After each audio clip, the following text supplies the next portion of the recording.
Rahim. A very warm welcome to all of you on the next lecture with regards to chapter 2. हम लोगों ने biological molecules में carbohydrates शुरू किया हुआ है। कार्बोहाइड्रेट्स बेटे एक बड़ा टॉपिक है और उसके अंदर बहुत सारे सब टॉपिक्स हैं जिनको हम एक एक करके टेकअप करते हैं और उसको क्लियर अप करते हैं। देखिए मैंने आपको इंट्रो दी थी और अभी इसको रब नहीं किया इसलिए कि सो दैट मेरे बच्चे इसको एक दफ़ा फिर गो थ्रू कर सकें। कार्बोहाइड्रेट्स को दूसरे वर्ड्स में हाइड्रेटेड कार्बन्स भी बोलते हैं। इसके अलावा इसको सैकराइड्स भी बोलते हैं। सैकराइड्स, ग्रीक वर्ड है सैक्रॉन जिससे निकला है, इसका मतलब है शुगर। ठीक है, शुगर यानी कि चीनी। ठीक हो गया। तो कार्बोहाइड्रेट्स मोस्ट अबंडेंट कंपाउंड्स हैं। मोस्ट अबंडेंट से मुराद है कि मेजॉरिटी ऑर्गेनिजम्स के अंदर मौजूद होते हैं। इसके अलावा कार्बोहाइड्रेट्स तमाम सेल के पार्ट्स के अंदर भी मौजूद होते हैं और एज सच एग्जिस्ट करते हैं। इसके अलावा कार्बोहाइड्रेट्स स्ट्रक्चरल कंपोनेंट भी हैं सेल का। इसके अलावा फंक्शनल कंपोनेंट भी हैं, एनर्जी सोर्स के तौर पे भी एक्ट करते हैं। अगर 1 ग्राम है तो उसको ब्रेक करने के लिए, यानी कि जब आप 1 ग्राम कार्बोहाइड्रेट को तोड़ते हो तो 4 kilo calories of energy release होती है। इसके अलावा सेलुलोज की फॉर्म में सेल वॉल ऑफ प्लांट्स पे एग्जिस्ट करते हैं। काइटिन की फॉर्म में सेल वॉल ऑफ फंजाई पे एग्जिस्ट करते हैं। जो इसका जनरल फार्मूला वो है 6CxH2O(y). X3 से लेकर 1000 तक है और Y डिफरेंट होता है फॉर डिफरेंट ऑर्गेनिजम्स। तो फिर मैंने आपको बताया मेरे बच्चों एक डेफिनेशन लास्ट लेक्चर में कि कार्बोहाइड्रेट्स होते क्या हैं। ये पॉलीहाइड्रोक्सी, एल्डिहाइड और कीटोन सब यूनिट्स हैं। पॉलीहाइड्रोक्सी मैंने नाम से बताया आपको, पॉली मीन्स मैनी, तो बहुत सारे हाइड्रोक्साइड ग्रुप एल्डिहाइड और कीटोनिक सब यूनिट्स में यहाँ पे मौजूद होते हैं। और फिर मैंने आपको बताया कि ये इन सोर्सेज कार्बोहाइड्रेट्स की क्या हैं, ग्रीन प्लांट्स हैं। फिर मेरे बच्चों आपको बताया कि फोटोसिंथेसिस के दौरान जो ग्लूकोज की मैन्युफैक्चरिंग होती है, अगेन वो भी जो है वो ग्लूकोज भी एक मोनोसेक्राइड है। फिर कॉन्जुगेटेड मॉलिक्यूल्स के ऊपर आपको बताया कि ग्लाइकोप्रोटीन और ग्लाइकोलिपिड ये स्ट्रक्चरल फंक्शनल कंपोनेंट्स के तौर पे एक्ट करते हैं बायोलॉजिकल मेम्ब्रेन्स में, जैसे सेल मेम्ब्रेन है उसके साथ ये सेल सिग्नलिंग में इन्वॉल्व होते हैं। ये आपकी नॉलेज में इजाफा कर रहा हूँ इससे। ठीक हो गया। अब हम बेटे मेन टॉपिक पे शुरू कर रहे हैं इसको, क्लासिफिकेशन ऑफ कार्बोहाइड्रेट्स। और क्लासिफिकेशन के अंदर जो कार्बोहाइड्रेट्स हैं यानी कि शुगर्स हैं, उनको हम तीनों कैटेगरीज़ में बड़ी डिटेल में और बहुत सुकून से टेकअप करेंगे। सबसे पहले जो हम इसमें टेकअप करेंगे वो है मोनोसेक्राइड्स।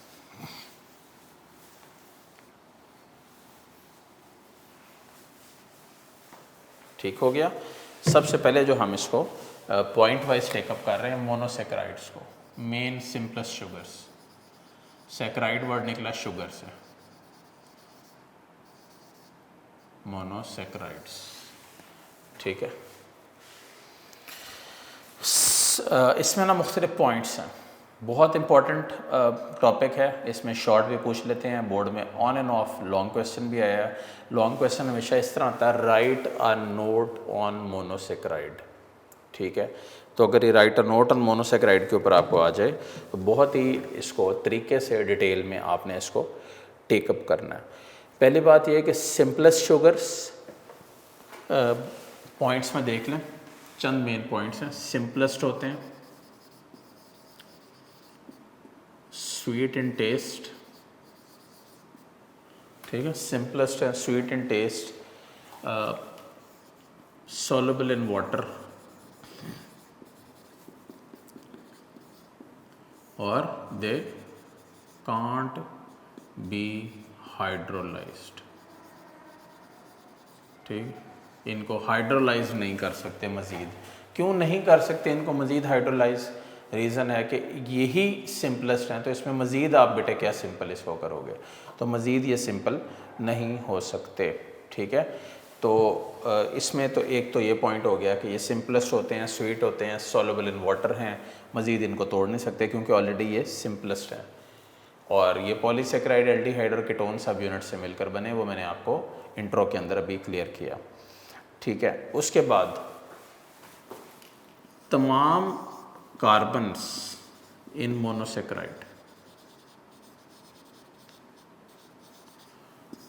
हैव OH एक्सेप्ट क्या बेटे, एक्सेप्ट 1। एक के अलावा तमाम कार्बन जो मोनोसेक्राइड में एग्जिस्ट करते हैं उनमें हाइड्रोक्सिल ग्रुप मौजूद होता है। ठीक हो गया। अच्छा, अब इसमें ना मुख्तलिफ है, जैसे अगर आप देखो तो यहाँ पे 2 वर्ड्स दिए हुए हैं, एल्डो शुगर, और कीटो शुगर। एल्डो शुगर कौन सी होगी? जिसमें CHO ग्रुप होगा। और कीटो शुगर कौन सी होगी? जिसमें कार्बन डबल बॉन्ड हो और R इस तरह का ग्रुप मौजूद होगा। ठीक है, अभी आप ये देखें कि आप इसको किस तरह देख रहे हैं और इसको आप किस तरह यहाँ पे अरेंज करते हैं। हम सबसे पहले एक एग्जांपल इसमें करते हैं ट्रायोसिस की। ट्रायोसिस कौन से होते हैं? ट्रायोसिस वो होते हैं जिनमें 3 कार्बन एटम्स होते हैं। तो सर इसकी इंट्रो भी देख लें कि कार्बोहाइड्रेट्स में जो मोनोसेक्राइड्स हैं इसमें 3 से 7 number of carbon atoms exist करते हैं, यानी कि 3 to 7 क्या हो गया? ट्रायोसिस, फिर 4 वाला टेट्रोसिस, फिर पेंटोसिस, फिर हेक्सोसिस और फाइनली हेप्टोसिस। ठीक है, फिर जरा जनरल फार्मूला देख लें, CnH2O होल N। इसको यहाँ पे समझें, अगर मैं यहाँ पे N की जगह 3 पुट कर दूँ तो C3H6O3 मेरे पास आएगा ट्रायोस का फॉर्मूला। अगर मैं यहाँ पे टेट्रोस पुट कर दूँ, एग्जांपल दे रहा हूँ अपने बच्चों को, तो ये हो जाएगा N = 4 C4H8O4। इस तरह एग्जिस्ट करेगा। फॉलो कर रहे हैं? तो ये इस वे में आप इसके जनरल फार्मूले की बेस के ऊपर कैलकुलेट कर सकते हैं। अब इसके कुछ MCQs सुन लें, उसके बाद फिर इसको अप्लाई करते हुए स्ट्रक्चरल इसके फार्मूलाज आराम से करते हैं रिलैक्स होकर। देखें, पहली जो इसमें आपने करनी है ना, वो आपने करनी है एग्जाम्पलों वाइज ट्रायोसिस की एग्जाम्पल्स में। कुछ वर्ड्स पहले तो कर लें। ट्रायोसिस जो यहाँ पे 2 हमने बनाने हैं, they are intermediate in respiration and photosynthesis. ठीक हो गया। अब इसमें हम दोनों पहले इसको पढ़ लेते हैं।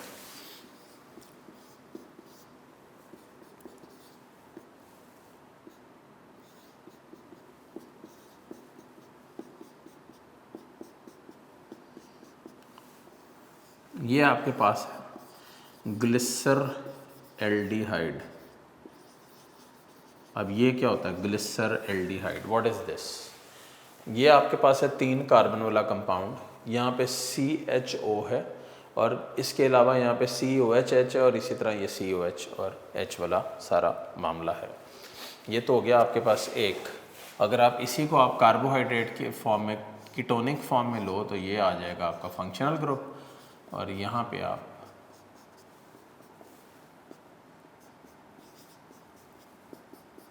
इसको इस तरह ले लोगे तो ये क्या बनेगा?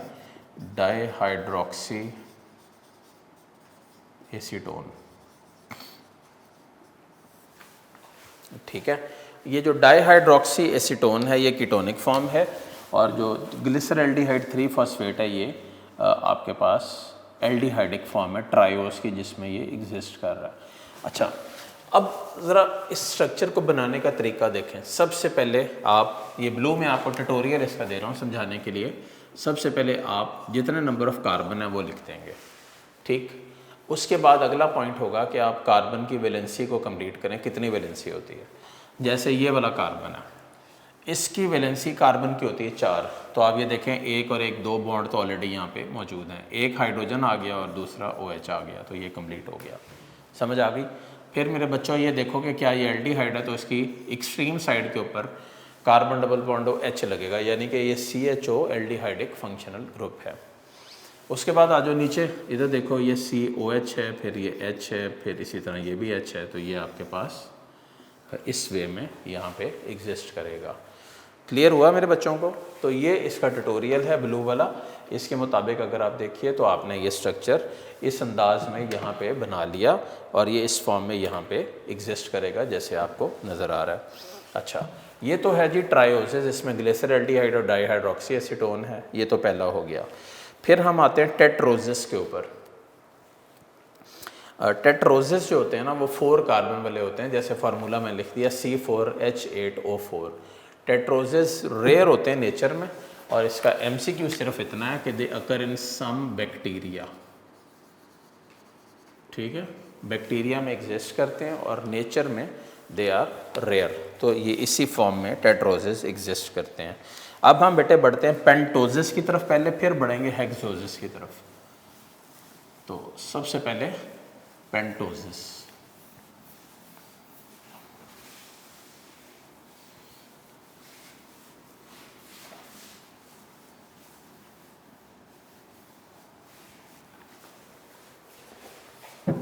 अच्छा, ये क्या होते हैं जी पेंटोजेस?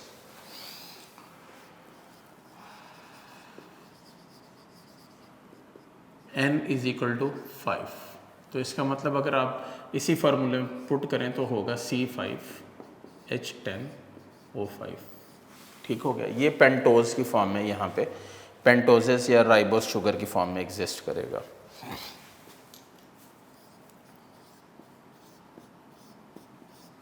ठीक है, 5।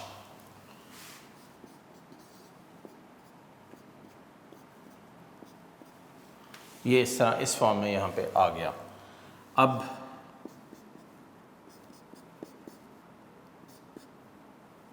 ये जो दरमियान में है ये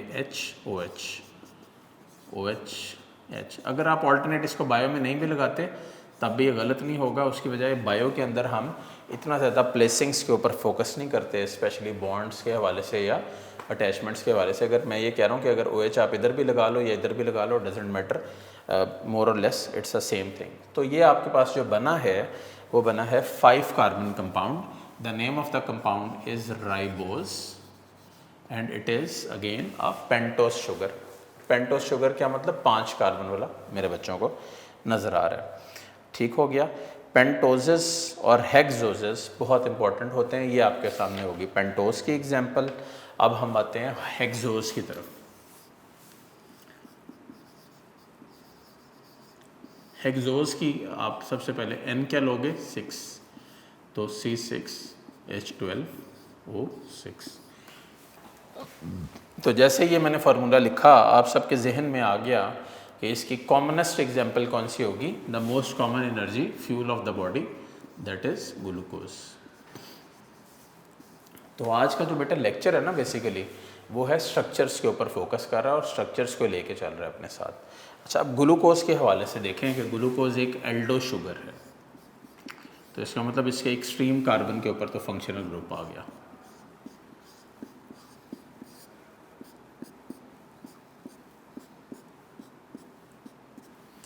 ये आपके पास इसकी अटैचमेंट, इसका पॉइंट बन गया। ठीक हो गया। तो अब आपने ऑल्टरनेट लगा देना है HOH OH H H OH OH and H। इसी तरह ये वाला OH और ये H और H। तो ये आपके पास क्या है बेटे? हेक्सोज, जिसको आप ग्लूकोज बोलते हो। ये इसका मेन कंपाउंड है ग्लूकोज या हेक्सोज के हवाले से। अच्छा, ग्लूकोज आपको पता है मोस्ट कॉमन एनर्जी फ्यूल है, इसी को तोड़ा जाता है और इसी को सारा जो है वो आगे लेकर चला जाता है। ग्लूकोज के ऊपर कुछ लाइंस हैं, पहले वो कर लेते हैं। पेज 22 के ऊपर आ जाएं सारे, और ये जो रिंग स्ट्रक्चर है उसको भी रहने दें, उसके नीचे आ जाएं। इन फ्री स्टेट में glucose is present in all fruits. ठीक है, पहले MCQ कि ग्लूकोज फ्री स्टेट में फ्रूट्स में होता है। फिग्स भी यहाँ पे लिखा हुआ है, यानी कि इंजीर में भी मौजूद होता है। रिच सोर्स है कार्बोहाइड्रेट्स की ये। इसके अलावा ये इस फॉर्म में एग्जिस्ट करता है। ग्रेप्स में, फिग्स में और डेट्स में, खजूरों में, जो आजकल रमज़ान में बहुत ज़्यादा अफ्तारी में खाई जाती है, वहाँ पे भी एग्जिस्ट करता है। आर ब्लड नॉर्मली कंटेन्स कितने %? 0.08% ग्लूकोज होता है हमारे ब्लड में।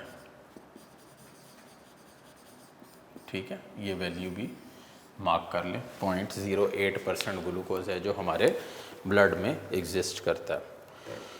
अच्छा, इसके बाद बेटे नेक्स्ट इसका पॉइंट है कि ये तो फ्री स्टेट हो गया ना। अब अगर आप यही बात कंबाइंड फॉर्म में ले आओ, तो जब भी आप ग्लूकोज को लोगे कंबाइंड फॉर्म में, तो हमेशा याद रखना MCQs में पूछ लेते हैं कंबाइंड फॉर्म में it is existing as disaccharide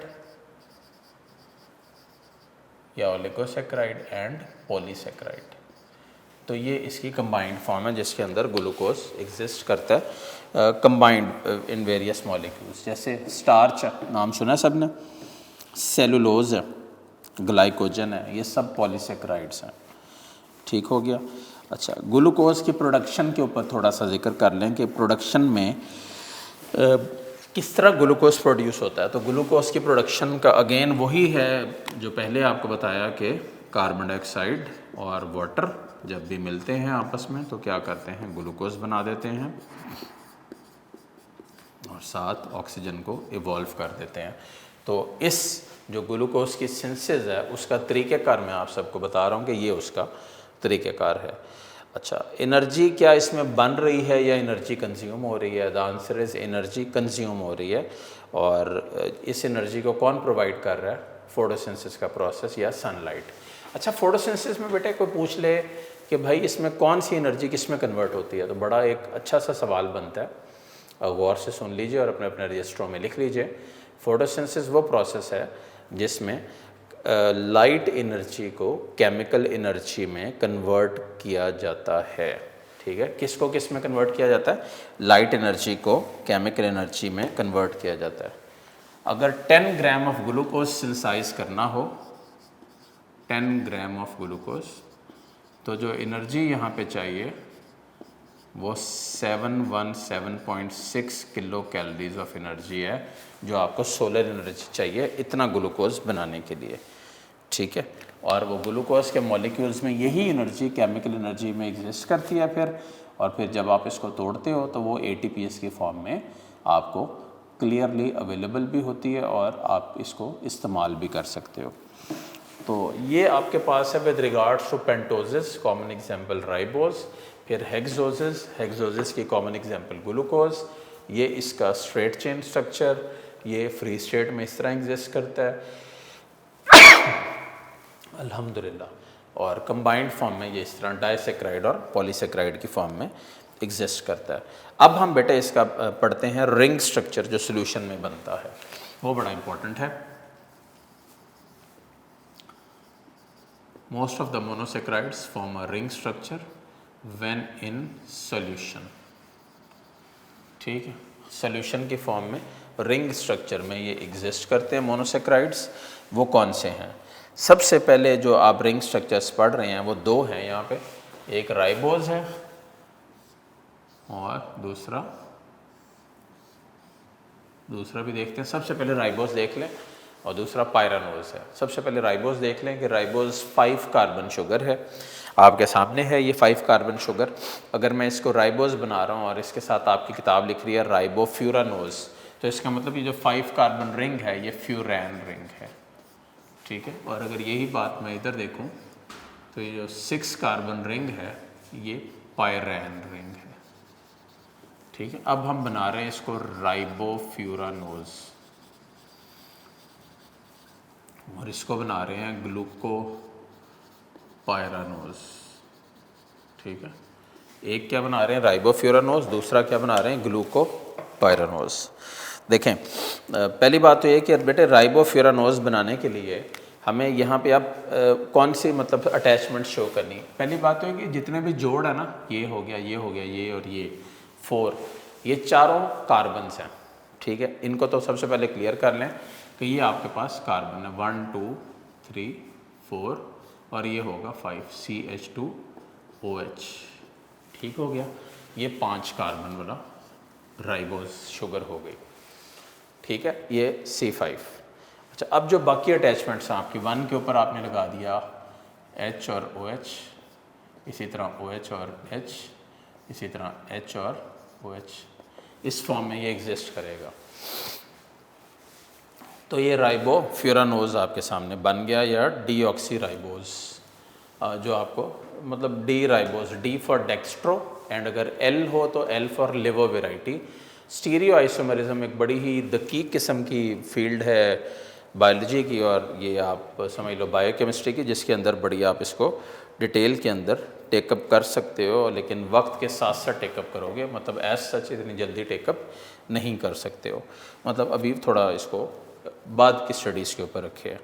अच्छा, अब इसके बाद हम बढ़ते हैं जो है वो पायरैन रिंग की तरफ। देखें 6 कॉर्नर्ड रिंग है। 6 कॉर्नर्ड रिंग के अंदर हम अगर इसको देखें अटैचमेंट्स वाइज से 1 2 3 4 5 और यहाँ पे क्या होगा CH2OH।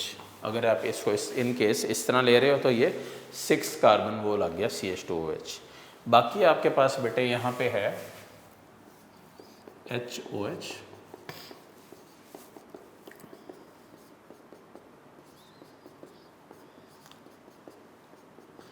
ये आपके पास है पायरैन रिंग और ये है ग्लूकोपायरानोज, जिस फॉर्म में और जिस अंदाज में ये एग्जिस्ट करता है। और इसके साथ कॉमनली अगर आप ग्लूकोज का डब्बा भी खरीदो ना तो वहाँ पे लिखा होता है डी ग्लूकोज। अब ये डी ग्लूकोज क्यों लिखा होता है? क्योंकि ये डेक्सट्रोज वेराइटी है। अगेन वही बात है, स्टीरियो आइसोमरिज्म के ऊपर अप्लाई होता है ये। अच्छा, अब 2-3 चीज़ें इसमें। पहला point, most of the monosaccharides form a ring structure. MCQ है ये। कब? when they are in solution form। दूसरा पॉइंट, 2 तरह के रिंग्स हैं यहाँ पे, एक 5 कॉर्नर्ड रिंग है जिसको फ्यूरैन रिंग बोलते हैं और एक 6 कॉर्नर्ड रिंग है जिसको पायरैन रिंग बोलते हैं। अगर आप राइबोस की एग्जांपल ले लो तो वो बनाता है राइबोफ्यूरानोज, और अगर आप ग्लूकोज की एग्जांपल ले लो तो वो बनाता है ग्लूकोपायरानोज, जिसको आप डी ग्लूकोज के नाम से भी जानते हैं, और ये यहाँ पे मौजूद होता है। तो मेरे बच्चों, सबसे पहले इन चीज़ों को यहाँ पे आपने क्लियर करना है कि ये किस फॉर्म में और किस अंदाज में यहाँ पे एग्जिस्ट करती हैं, और इनके स्ट्रक्चर्स, ये स्ट्रेट चेन वाले दोनों और वो रिंग वाले दोनों, इनको अच्छे अंदाज में तैयार करना है। अब हम थोड़ा सा टेकअप करते हैं ओलिगोसेक्राइड्स। उसका छोटा सा एक टॉपिक है शॉर्ट क्वेश्चंस के लिए, तो वो टेकअप करके आज कंप्लीट कर देंगे इसको, ओलिगोसेक्राइड्स को।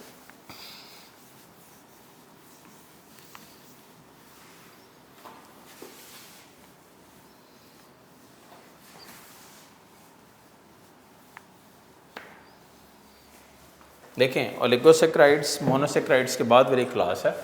ओलिगोसेक्राइड्स क्या होते हैं, कैसे होते हैं और क्यों एग्जिस्ट करते हैं, ज़रा उसकी डिटेल्स आप सारी देख लें। Oligosaccharides are less sweet in taste and they are less soluble in water. 2 points हो गए, less sweet and less soluble. ठीक हो गया, ये 2 वेज हैं जिसमें ये एग्जिस्ट करते हैं। जब भी ओलिगोसेक्राइड्स को तोड़ा जाए तो दे रिलीज 2 to 10 मोनोसेक्राइड्स। 2 से 10 मोनोसेक्राइड्स को रिलीज करते हैं ये। ठीक है, अब इसमें आप मुख्तलिफ नाम देख लें। जैसे अगर जो 2 रिलीज करेगा, क्या नाम होगा उसका? डाइसेक्राइड 2। अगर 3 वाला होता तो ट्राई, 4 वाला होता तो टेट्रा। इस अंदाज में ये the one yielding 2 monosaccharides are known as disaccharide, the one yielding more is known as tri, then tetra, वगैरह वगैरह। अच्छा, मोस्ट इंपॉर्टेंट जो डाइसेक्राइड्स हैं उसमें हम 3 पढ़ लेते हैं। एक है सुक्रोज। सुक्रोज को क्या बोलते हैं? Cane sugar. अच्छा, ये भाई डाइसेक्राइड है ना सुक्रोज, तो बना किससे होगा? ग्लूकोज से प्लस फ्रुक्टोज से, ग्लूकोज एंड फ्रुक्टोज। ठीक है, अब ग्लूकोज अगर एल्डो शुगर है तो फ्रुक्टोज कीटो शुगर है। फिर मेरे बच्चों को आज मैं होमवर्क दे रहा हूँ, नेक्स्ट लेक्चर तक इन्होंने, मेरे बच्चों ने थोड़ा सा इस पर सर्च करना है कि रिड्यूसिंग और नॉन रिड्यूसिंग शुगर्स कौन सी होती हैं और वो किस फॉर्म में एग्जिस्ट करती हैं। ठीक है, क्योंकि इस टॉपिक में वर्ड यूज़ हुआ हुआ है रिड्यूसिंग शुगर। कौन रिड्यूसिंग शुगर्स हैं, कौन नॉन रिड्यूसिंग शुगर हैं, ये आपको पता होना चाहिए। अच्छा, ये जो सुक्रोज है इसका मॉलिक्यूलर फार्मूला क्या है बताइए? C12H22O11। ये आपके पास सुक्रोज का मॉलिक्यूलर फार्मूला है, और जब ये ब्रेक डाउन होता है तो ग्लूकोज और फ्रुक्टोज में कन्वर्ट हो जाता है। ठीक हो गया, ये इस फॉर्म में यहाँ पे एग्जिस्ट करता है, ये सुक्रोज है। अब दूसरा देख लें, लैक्टोज, इसको बोलते हैं मिल्क शुगर। ठीक है, ये किससे बना हुआ है भाई? ग्लूकोज से प्लस गलैक्टोज से। ये वर्ड नहीं है आपकी किताब में ऐसा यूज़ हुआ है, तो स्ट्रक्चर में नहीं आपको भी करवा रहा, इसको बाद में फिर एंटी टेस्ट के लेवल पे जाके देखिएगा। ये लैक्टोज हो गया। थर्ड आपके पास बेटे माल्टोज। माल्टोज भी एक डाइसेक्राइड है जो बना हुआ किससे है? ग्लूकोज प्लस ग्लूकोज से। ठीक है, तो ये आपके पास हैं 3 बहुत ही इंपॉर्टेंट इक्वेशंस जो MCQs में बहुत ज़्यादा पूछी जाती है। कि जब भी कोई डाइसैकेराइड मिलता है, वो बनता है, तो वो किस फॉर्म में और कैसे एग्जिस्ट करता है और किस वे में एग्जिस्ट करता है। अच्छा, अब हम ना इसको टेकअप करते हैं with regards to the glycosidic bond. वो कौन सा होता है, वो हमारा आज का लास्ट टॉपिक होगा ग्लाइकोसिडिक बॉन्ड के हवाले से।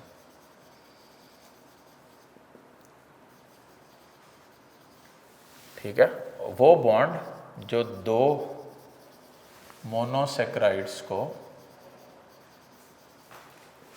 आपस में लिंक करे, उसको बोलते हैं ग्लाइकोसिडिक बॉन्ड। पहली बात ये कोवलेंट बॉन्ड है, और सेकंड ये इसको रिप्रेजेंट करते हैं CO से, कार्बन ऑक्सीजन बॉन्ड, जो इन दोनों को आपस में जोड़ देता है, लिंकअप कर देता है और फिर इसी फॉर्म में यहाँ पे रखता है। जैसे मैं इस वक्त फ्रुक्टोज और ग्लूकोज को लिंक करता हूँ, आपकी किताब में भी 23 पे हुआ हुआ है, गौर कीजिएगा कैसे लिंक हो रहा है और क्या उसमें से आउटकम क्या निकल रही है। मेरे बच्चों ध्यान से देखिएगा। सबसे पहले इन्होंने बनाया हुआ पायरैन रिंग, याद है पायरैन रिंग, अभी बनाया था मैंने।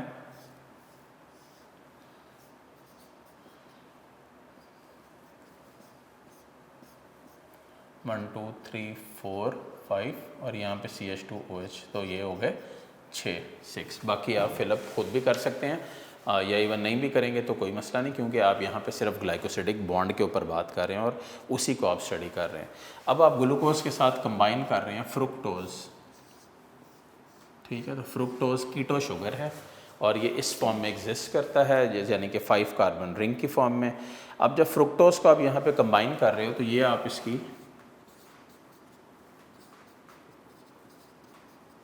कार्बन नंबर 1 से, अब ज़रा गौर करिए कि ये आप ये वाटर को रिमूव कर रहे हैं, -H2O, ये डिहाइड्रेशन सिंथेसिस है। बाकी ऐसा आपने HOH जो है वो कंप्लीट कर लेना है अपना।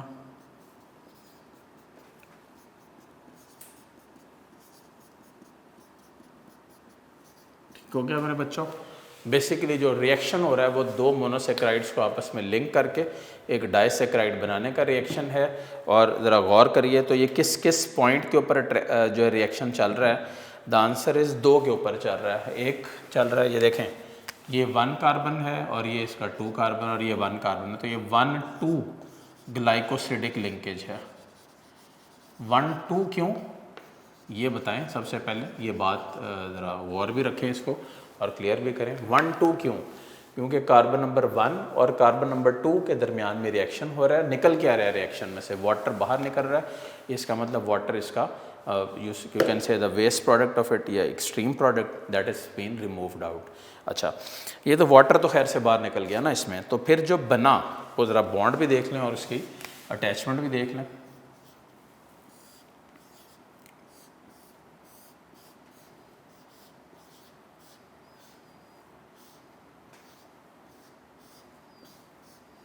ये आपके पास है, ये जो आपके सामने बना है, जो दोनों कार्बन्स को यहाँ पे लिंक कर रहा है, COC, it is called as glycosidic linkage या ग्लाइकोसिडिक बॉन्ड है। ये डिहाइड्रेशन सिंथेसिस की वजह से बना है और इसको CO बॉन्ड भी बोलते हैं। और इसके अलावा ये जो कंपाउंड आपके पास बना है, इसका नाम याद रखिए, सुक्रोज। इसको केन शुगर भी बोलते हैं, जो मैंने अभी आपको 3 इक्वेशंस में रिवाइज करवाया और रिव्यू करवाया। नेक्स्ट टाइम मैं आपकी कन्वीनियंस के लिए अगेन ग्लाइकोसिडिक बॉन्ड से नेक्स्ट लेक्चर में शुरू करूंगा। उम्मीद करता हूं कि आज का लेक्चर आपके लिए इन्फॉर्मेटिव रहा होगा। आप इस लेक्चर को गो थ्रू करिए। इंशाल्लाह नेक्स्ट में ग्लाइकोसिडिक बॉन्ड को करते हुए फिर हम पॉलीसेक्राइड्स के टॉपिक को टेकअप करेंगे। रेगुलर पढ़िए, यूनिक नोट्स को साथ साथ कंसिडर कीजिए, ये सारे फार्मूलाज देखिए, इनको गो थ्रू कीजिए। फिर ये जो स्ट्रक्चर्स हैं, इनके लिए आपको बेटे मेहनत की ज़रूरत है। इनको सिर्फ बैठ के देख के नहीं आप कर सकते, इनके लिए प्रॉपर आपको प्रैक्टिस की ज़रूरत पड़ेगी, जिसमें आप इसको प्रॉपरली प्रैक्टिस करके करेंगे और फिर ही आप इसको इम्प्रूवमेंट की तरफ लेकर जा सकते हैं। Wish you all very good luck for the lecture and go through it comprehensively. इंशाल्लाह इसके बाद फिर मुलाकात होती है। अल्लाह हाफिज़।